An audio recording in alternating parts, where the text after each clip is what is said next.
बच्चा ऐसे ही करेगा, एलसीएम ले लेंगे, एलसीएम लेके हमने एक क्वाड्रेटिक इक्वेशन फॉर्म की जो कि हमारी बनी ये हमारी क्वाड्रेटिक, ठीक है। इस क्वाड्रेटिक इक्वेशन को हमने हाईलाइट कर दिया, तो हमने सोच लिया। अब इसको हम माइनस टाइम्स ऑफ हमने क्यों लिखा, मैंने समझा दिया, ठीक है। अब एक्स स्क्वायर लिखा, ठीक है। उसके बाद 3 को हम ऐसे तोड़ के लिख सकते हैं, minus go to 5x t is equal to, बोलो भाई, t इज इक्वल टू √2/3। पर बोलेंगे find the condition of k या find the condition of lambda, lambda stand for 11 से 12 होता है, बट लेकिन क्या बोलता दे दे भाई, बोल वालों कोई भरोसा नहीं, ठीक है। तो ये आपको होमवर्क है, क्वेश्चन नंबर 1 2 3 और 3 में 3 पार्ट है, ठीक है। ये बहुत ज्यादा इंपॉर्टेंट। तो कैसे हैं आप लोग, मैं प्रबल सक्सेना स्वागत करता हूं आपका प्रबल टिप्स के अंदर। आज हम बात करेंगे क्वाड्रेटिक इक्वेशंस पे, ये लेक्चर नंबर 2 होगा हमारा।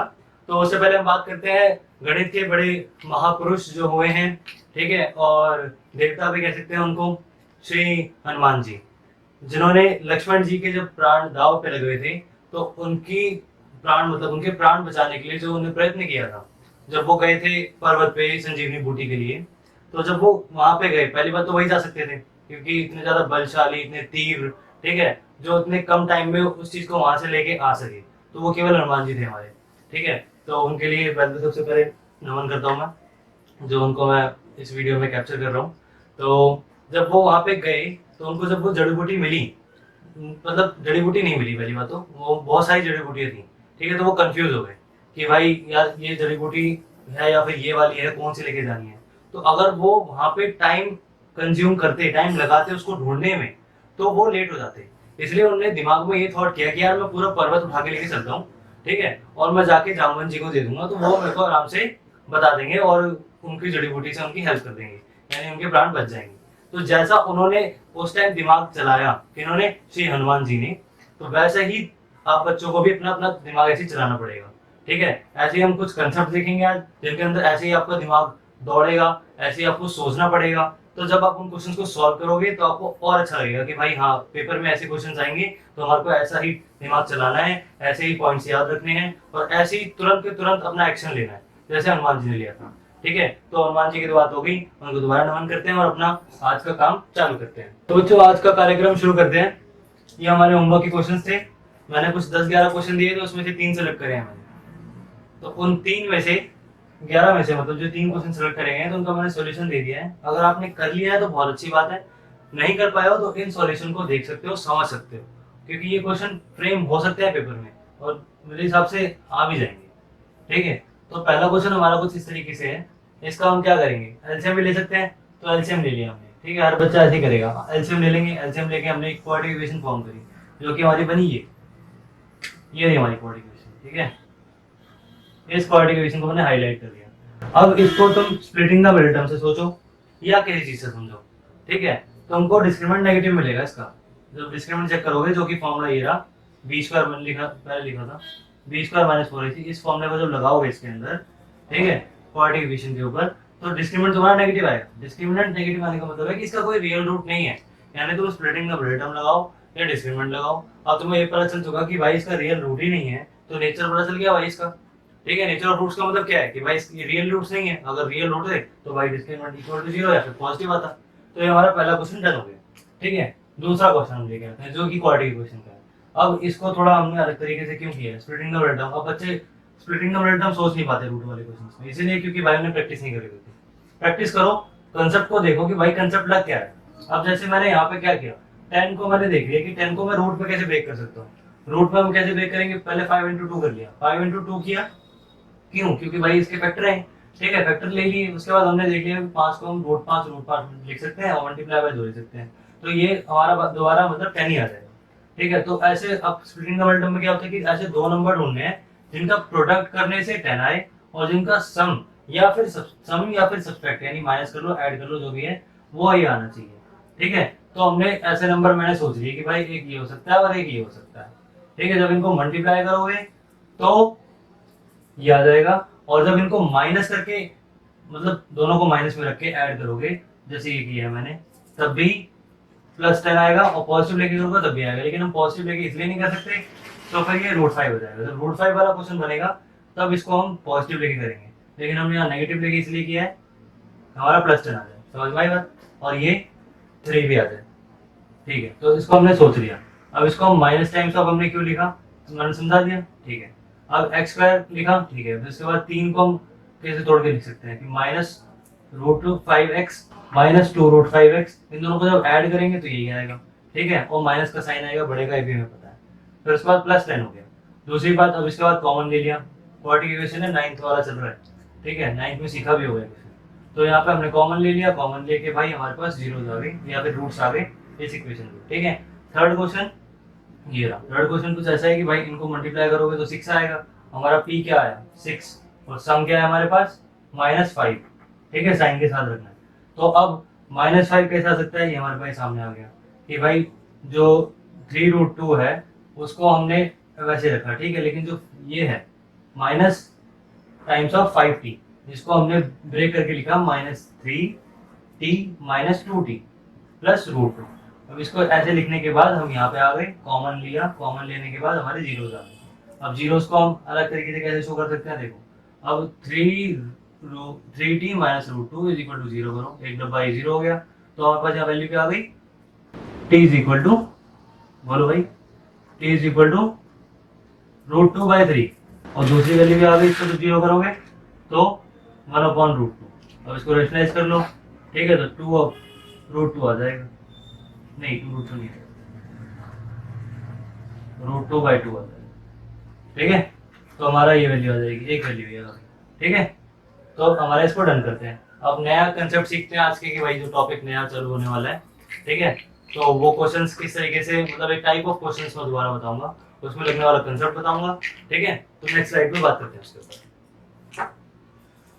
तो बच्चों, जो हमने कंसेप्ट पढ़ा था लास्ट क्लास के अंदर, डिस्क्रिमिनेंट की प्रॉपर्टीज की, भाई रियल और इक्वल, डिस्टिंक्ट या फिर नॉट रियल, उनकी एप्लीकेशन पार्ट देखते हैं जिसके क्वेश्चंस बोर्ड में आते हैं, ठीक है। तो उसमें पहला क्वेश्चन मैंने क्या लिखा है, find the value of k। अभी एप्लीकेशन पार्ट है किसका, वो कंसेप्ट का, ठीक है। For which the roots are real, real पहला पार्ट हो गया। दूसरा ओनली रियल, रियल केवल, केवल फिर रियल की कंडीशन लगेगी, इक्वल वाली नहीं लगेगी। तीसरा नॉट रियल, बोलेंगे find the condition of k या find the condition of lambda. Lambda stand for 11th या 12th में होता है, बट लेकिन क्या भरोसा दे दे भाई, बोर्ड वालों को कोई भरोसा नहीं है। तो लैम्डा जो होता है उसको डिनोट करते हैं हम इससे, ये लैम्डा का साइन होता है, ठीक है। अगर ऐसा कुछ पूछे ना कभी, तो घबराना नहीं कि भाई ये क्या आ गया, तो भी देखना ही नहीं है, ये वेरिएबल है जस्ट, ठीक है। पूछ लेंगे भाई find the value of lambda, ठीक है। तो जैसे की है वैसे लैम्डा है, ठीक है। तो अब आपको क्या करना है, आपको इक्वेशन दी हुई है, इस इक्वेशन के ऊपर आपको कंडीशन लगानी है, कौन सी, डिस्क्रिमिनेंट 0 वाली, क्योंकि इसने क्या बोला है, रियल और इक्वल, ठीक है। तो इसमें हमने डिस्क्रिमिनेंट 0 वाली कंडीशन लगा दी है। उसके ऊपर क्या कंडीशन थी, b² - 4ac is equal to 0। ये कंडीशन किसकी थी, रियल और इक्वल की, ठीक है। तो इस पर जब हमने कंडीशन लगाई b² यानी 4 का square minus 4 into 1 into k, तो हमारा क्या आ गया, k की वैल्यू 4 आ गई, ठीक है, 4 आ गई। इसके बाद सेकंड क्वेश्चन जो था हमारा, उसके ऊपर ये थोड़ा अच्छा क्वेश्चन हो गया, ठीक है, ये स्टैंडर्ड वाला क्वेश्चन हो गया। जब इसके अंदर डिस्क्रिमिनेंट का फॉर्मूला लगाओगे और कंडीशन लगाओगे रियल और इक्वल की, मतलब d इज इक्वल टू 0, मतलब कहने का मतलब ये है कि d इज इक्वल टू 0 वाली कंडीशन जब लगाओगे, जब b² - 4ac लिखोगे और इक्वल टू 0 करोगे, तो ये तुम तगड़ी सी एकदम कैलकुलेशन से होगी यहाँ पे। फिर यहाँ आपको माइनस भी लेना पड़ेगा कॉमन, या माइनस से मल्टीप्लाई कर लो, कॉमन का मतलब ये हो गया, ठीक है, क्योंकि -0 के आगे माइनस लगाओ प्लस लगाओ कोई मतलब नहीं है, ठीक है। तो वैसे ही हमने किया है। उसके बाद यहाँ पे देखो, अब ये बैकग्राउंड नॉइस को थोड़ा हटाना है, बच्चे खेल रहे हैं, ठीक है। तो यहाँ पे इक्वेशन फॉर्म हो गई, ठीक है, माइनस से मल्टीप्लाई किया तो हमारे पास ये इक्वेशन आ गई। अब इस इक्वेशन को तुम सॉल्व करोगे by the splitting the middle term. Splitting the middle term से मेरे को लगता नहीं हो पाएगा, क्योंकि ऐसे मिलेंगे नहीं। तो आप इसको क्या करना, डिस्क्रिमिनेंट वाला फॉर्मूला लगाना है यहाँ पे, कौन सा, जो मैंने बताया था, डिस्क्रिमिनेंट वही ना जिसमें x is equal to minus b, लिख के दिखा देता हूँ, ये रहा, x is equal to minus b plus minus under root में b², d की वैल्यू डायरेक्ट रखना है, ठीक है, अपॉन 2a। ये फॉर्मूला था ना, तो इस फॉर्मूले को आप लगाओगे, और लगाने के बाद आपको इसकी जो k की वैल्यू है फाइंड हो जाएगी, ठीक है। दो वैल्यूज आएंगी प्लस माइनस में, तो देख लेना, ठीक है, क्योंकि क्वाड्रेटिक इक्वेशन है। जब क्वाड्रेटिक इक्वेशन होती है तो 2 रूट्स आते हैं, क्यूबिक होगी तो 3 रूट्स आएंगे, यानी रूट्स का मतलब कि 3 ऐसी वैल्यूज होंगी जो उसको सेटिस्फाई कर रही होंगी, अगर वो रियल रूट्स के अंडर आती होगी, ठीक है। तो ऐसे ही अब हमारे पास ये थर्ड क्वेश्चन है, फोर्थ क्वेश्चन है, और एक ही फिफ्थ क्वेश्चन है, ठीक है। तो थर्ड क्वेश्चन है, इसके ऊपर कंडीशन हमने चेंज कर दी। क्या बोला, इसको क्वेश्चन में लिखने की जगह से मैं इसमें लिख दिया, इस पे कंडीशन लगानी है, roots are real and distinct. अब डिस्टिंक्ट की क्या कंडीशन होती थी? रूट्स रियल का तो हमें पता है कि भाई डिस्क्रिमिनेंट पॉजिटिव होगा, लेकिन डिस्टिंक्ट का मतलब ये है कि जो आपके रूट्स आएंगे वो सेम नहीं होंगे। सेम का मतलब जैसे मैग्नीट्यूड या फिर साइन, दोनों चीज देखी जाएंगी यहाँ पे, ठीक है। जैसे -2 और +2 ये दोनों डिफरेंट वैल्यूज हैं, ठीक है। अगर 2 2 आ रही है वैल्यू किसी भी क्वाड्रेटिक इक्वेशन की, 2 और 2 यानी 2 नंबर और एक और 2 नंबर एज न्यूमेरिकल वैल्यू 2 2 आ रही है, दैट इज कॉल्ड, हम कहेंगे कि भाई रियल और इक्वल रूट्स है, ठीक है। अगर -2 और 2 आ रही है तो इसका मतलब ये होगा कि वो रूट्स रियल तो है लेकिन डिस्टिंक्ट है। समझ में आ रहा है? तो वैसे ही इसके ऊपर बात हो रही है कि डिस्टिंक्ट की बात हो रही है। जब इसके रूट्स फाइंड करोगे कैसे, भाई डिस्क्रिमिनेंट का फॉर्मूला लगाना है यहाँ पे भी, जो डी की कंडीशन लगानी है, डी कैपिटल मतलब कैपिटल डी जो होगा वो हमेशा पॉजिटिव होगा इस वाली कंडीशन के लिए। तो ये कंडीशन यहाँ लगाना, ठीक है। कैसे लगाओगे देख लो, 20 बार कर लो, मैं बता रहा हूँ, थोड़ा थोड़ा पूरा नहीं बता रहा, कर लेना, ठीक है। तो 2 का स्क्वायर हो जाएगा यानी 4 माइनस, अब 4 फिर इसके बाद ए सी यानी 1 इंटू के यानी के लिख लो। तो हमारे पास के की वैल्यू क्या आ जाएगी, यहाँ से आई है, आंसर ही आ गया, के की वैल्यू हमारे पास 1 आ जाएगी, ठीक है। अब ऐसे ही इधर कंडीशन लगाओगे, जब इक्वल टू मतलब कैपिटल लेना, सॉरी कैपिटल, इक्वल टू नहीं लेना, कैपिटल लेना, ये गलती होगी मेरे से, ठीक है। इक्वल नहीं होगा, ये वाली कंडीशन लगेगी, ठीक है। तो एमसीक्यू में क्वेश्चन आ सकता है ऐसा, ठीक है। तो ये वाला टिक करके आ जाना। दूसरी बात जो है, ये वाला क्वेश्चन जो है इसके अंदर भी ऐसी सेम लगेगा, b² - 4ac कैपिटल होगा, यानी कैपिटल कह रहा हूँ, ग्रेटर देन होगा 0 से, तो कंडीशन लगा दो, इसमें पुट कर दो, 6 का स्क्वायर 36 माइनस 4 टाइम्स ऑफ के, और वो कैपिटल होगा, मतलब कैपिटल कह रहा हूँ, ग्रेटर देन होगा 0 से, ठीक है। तो इसको 4 को उधर भेज दो, तो जो के की कंडीशन क्या आ जाएगी, के की वैल्यू जो आ जाएगी, के की वैल्यू क्या आ जाएगी बताओ, ऐसे रहने दो, ऐसे नहीं लिखते, इसको उधर भेज दो, 36 4k, अब 4 को इधर लेके आओगे तो 9 से k की वैल्यू छोटी होगी, ये कंडीशन आ जाएगी। अब क्वेश्चन में ऑप्शन में ही दिया होगा क्वेश्चन के, तो ये वाला टिक करके आ जाना, बात खत्म, ठीक है। अब ऐसे ही ये वाला क्वेश्चन फाइंड करना तुमको होमवर्क के लिए दे दिया मैंने, ठीक है। तो इसमें फाइंड कर लेना के, अब के की जगह ना लिख के मैं लैम्डा लिख देता हूँ, जिससे बच्चे परेशान नहीं होंगे, ठीक है। तो पता चल जाएगा, एक बार कभी बोर्ड में आ गया तो फिर ये होगा, इसको लैम्डा लिख लो, लैम्डा ऐसे नोट करते हैं, ठीक है। एच को जब कुछ बच्चे एच ऐसे जल्दी जल्दी में ऐसे बना देते हैं ना, तो उस एच को उल्टा कर दिया हमने, मिरर में जैसे देखते हैं ना कि व्यू उल्टा हो जाता है, तो वही चीज है,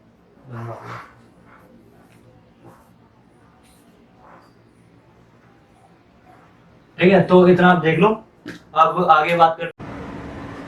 तो बच्चों ये एक डिफरेंट टाइप का क्वेश्चन हो जाता है, जो अभी मैंने तुमको सिखाया कंसेप्ट, उसके बेसिस पे ये एप्लीकेशन पार्ट है, ठीक है। लेकिन ये थोड़ा टफ कैटेगरी में चला जाता है, ठीक है। तो आपको क्या करना है, इस क्वेश्चन को पॉज करके सोचना है कि भाई कैसे होगा, और अगर नहीं होता तो मैं सॉल्यूशन तो करा ही रहा हूँ, ठीक है। तो पहले इसको एक बार सॉल्व करके देख लो। कंडीशन वही है इक्वल रूट्स की, जो मैंने अभी समझाया था पूरे लेक्चर के अंदर, वही हम यहाँ पे लगा रहे हैं। बस ये है कि यहाँ थोड़ा लेंथी हो जाएगा और थोड़ा इंपॉर्टेंट बन जाएगा, क्योंकि इसके अंदर 2 बार हम क्वाड्रेटिक फॉर्मूला लगा रहे हैं, ठीक है। जैसे देखो अभी क्या बोल रहे हैं, ये कह रहा है कि if 2 is the root of this quadratic equation, इस क्वाड्रेटिक इक्वेशन का ये रूट है। रूट का मतलब क्या होता है कि ये जब इसको डालेंगे यानी सेटिस्फाई करेगा, इक्वल टू 0 आ जाएगा। जब इसके अंदर 2 की वैल्यू रखेंगे, कैसे रखेंगे, ये हमने रख दी, ठीक है। x की वैल्यू हमने यहाँ पे 2 रख दी, इसका मतलब क्या है, x 2 है, ठीक है। और ये आ गया हमारा -2, इक्वल टू 0 हो जाएगा, यानी इक्वल टू 0 होना ही पड़ेगा इसको। जब इसको हम इसके अंदर पुट करेंगे तो इक्वल टू 0 आएगा, ठीक है। तो यहाँ पे कितना हो जाएगा, ये 12, और ये कितना हो जाएगा 2, और ये हो जाएगा 2, ठीक है। अब यहाँ से 10 हो गया, उसको उधर भेजेंगे 10 को, तो -10 हो जाएगा। तो हमारे पास a की वैल्यू क्या आ जाएगी इस हिसाब से, 5, a की वैल्यू 5 आ गई। अब इसको ध्यान रखेंगे, बाकी मिटो दो, मिटाना तो नहीं है वैसे मतलब, लेकिन हाँ आप इसको देख सकते हो, a की वैल्यू 5 आ गई। अब a की वैल्यू 5 यहाँ पुट करेंगे तब हमारी क्वाड्रेटिक इक्वेशन फॉर्म होगी, उस क्वाड्रेटिक इक्वेशन को हम इक्वल रूट्स की कंडीशन में रखेंगे, ठीक है। तो बच्चों हमने a की वैल्यू फाइंड कर ली थी, क्या थी हमारी वो, a की वैल्यू 5, a की वैल्यू 5 थी, ठीक है। तो अब a की वैल्यू इसके अंदर जब पुट करेंगे तो हमारी क्वाड्रेटिक इक्वेशन फॉर्म हो जाएगी, जो कि क्या होगी, 5 रखो यहाँ पे, 6 और ये प्लस माइनस b। अब इक्वल रूट्स की इसके ऊपर कंडीशन लगाएंगे, पहले हम क्वाड्रेटिक इक्वेशन फॉर्म करते हैं, जो कि होगी 5x² + 30x - b, वो हमारा ये हो गया, ठीक है, इक्वल टू 0 हो गया। अब इक्वल रूट्स की कंडीशन लगाओ, क्या होती है वो, d 0 होना चाहिए, यानी b² - 4ac 0 होना चाहिए, यानी 30 का square -4 times of 5 multiply by minus का b, ठीक है। अब ये जब लग गया, अब इसके अंदर अब देखो ये हो गया कितना 900 और ये कितना हो गया प्लस 20। तो बी की वैल्यू इस हिसाब से क्या आ जाएगी, अब इसको उधर ले जाओ -20। ठीक है, बी रखना ही, बी की वैल्यू निकालनी, 1 0 से 1 0 गया तो बी की वैल्यू आ जाएगी -45। ठीक है। अब जब बी की वैल्यू आएगी तो हमारे बी की वैल्यू तो फाइंड करनी थी, यानी हमारा क्वेश्चन हो गया। ऐसे क्वेश्चंस मैं तुमको होमवर्क में दूंगा भी 3-4 बढ़िया बढ़िया क्वेश्चन होंगे वो। ठीक है, मैं लिख दूंगा नेक्स्ट स्लाइड पे। तो बच्चों इस लेक्चर को एंड करते हैं विद होमवर्क। ठीक है, तो ये आपका होमवर्क है, क्वेश्चन नंबर 1, 2, 3 और 3 में 3 पार्ट है। ठीक है, ये बहुत ज्यादा इंपॉर्टेंट क्वेश्चन है। ठीक है, 3 क्वेश्चन तो ये मान लो भाई साहब, ये 3 क्वेश्चन कहीं ना कहीं तुम्हारे 110% फंसेंगे। ठीक है, बेशक प्री बोर्ड हो, मिड टर्म हो या बोर्ड हो, यहाँ तक कि मैं कह रहा हूँ बोर्ड, भाई बोर्ड में आया हुआ सवाल है। ठीक है, और इतना तगड़ा क्वेश्चन है नहीं, मतलब मैं बता रहा हूँ बच्चे कर नहीं पाते हैं, कैलकुलेशन में हार जाते हैं। तुम प्रैक्टिस करोगे ना भाई, सब कुछ हो जाएगा, सब कुछ। ठीक है, तो ये क्वेश्चन देखना उसी के ऊपर बेस्ड है। सेकंड क्वेश्चन देखना वो भी उसी के ऊपर बेस्ड है। ठीक है, जो अभी करवाया था, लास्ट क्वेश्चन जो करवाया था। और जो ये 3 क्वेश्चन है इनको ट्राई करके आना। जिन बच्चों ने कर लिया ना भाई, पक्का पक्का उनका चैप्टर फोड़ के आएंगे भाई साहब बोर्ड के अंदर जो भी क्वेश्चन है। ठीक है, और इससे बाहर का नहीं आएगा, इसके अंदर इस टॉपिक के अंदर से जो भी टॉपिक पढ़ाया है इसमें से कंसेप्ट में से बाहर नहीं आएगा। ठीक है, मैं इस चीज को एग्री कर रहा हूँ। और दूसरी बात, इसको कर लेना। ठीक है, और मुझे फिर बताना कमेंट में कि भाई हमने वाले क्वेश्चन कर लिए थे। ठीक है, आगे हम नेक्स्ट लेक्चर में दूसरे टॉपिक के साथ आएंगे, इसी चैप्टर का जो दूसरा टॉपिक होगा आगे वाला, जिसमें तुम्हारे अभी वर्ड प्रॉब्लम भी आते हैं इसके अंदर। ठीक है, वर्ड प्रॉब्लम के भी क्वेश्चन बहुत आते हैं। ठीक है, तो वो वाले क्वेश्चंस मैं जरूर बताऊंगा तुमको कि किस तरीके से डील करना है, कैसे करना है। उनका भी सेट मेथड होता है, वो मैं सिखाऊंगा किस तरीके से होगा। ठीक है, तो आगे हम मिलेंगे नेक्स्ट लेक्चर के साथ। ये हमारा लेक्चर 2 था। ठीक है, तो बहुत बहुत धन्यवाद इस लेक्चर को देखने के लिए, और अपने दोस्तों के साथ शेयर करना और उनको पूछना कि भाई ये वाले सवाल आते हैं नहीं आते, करके पूछना उनसे कि भाई जो कोई बताओ यार। ठीक है, तो ये इंपॉर्टेंट क्वेश्चन है पहली बात तो बोर्ड में मैं बता रहा हूँ 110% आएंगे। ठीक है, तो ध्यान रखो और मस्ती करते रहो, पढ़ाई करना मत भूलना, पढ़ाई करना है, होमवर्क अच्छी तरह करना है। तुम्हारे पेपर आने वाले हैं सितंबर में। ठीक है, मेरे को मालूम है 2-3 स्टूडेंट है मेरे पास, तो उनके सितंबर से है मिड टर्म। तो भाई अपना तैयारी करो, उन क्वेश्चंस को करते रहो, ये तुम्हारे मिल जाएंगे, फिर बताना कि भाई हमारे आगे थे सवाल। ठीक है, तो आगे हम मिलते हैं नेक्स्ट लेक्चर में, तब तक के लिए ओके बाय, जय श्री राम।